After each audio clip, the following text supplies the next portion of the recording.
કે છૂટું કરવું હોય તો અમારી હા છે, અમારો દીકરો ભણેલો નથી અને એમની દીકરી તો બહુ આગળ ગઈ, ભણીને નોકરી લઈ લીધી, આ તો હજી ગાયું ભેહું ચારે છે વગડામાં, તો છૂટું કરવું હોય તો અમારી હા છે. એ સમાચાર ધીરે ધીરે ધીરે ધીરે જે નોકરી કરતી ને માલધારીની દીકરી એની આગળ આવ્યા. સાંભળજો આ વાત.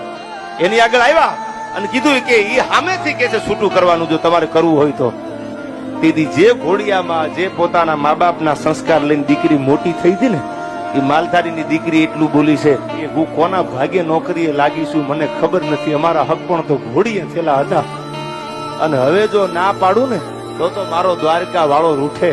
મારા નસીબમાં હતું મને દ્વારકા વાળાએ આપી દીધું, હવે મારાથી બીજું બોલાય નહીં. આવી દીકરીનું પરણીને સાસરે જાય ને એના કુખે જે દીકરા જન્મે ને સાહેબ, એ યાદ રાખજો જમીનના નાભના કડા ભેળા કરી શકે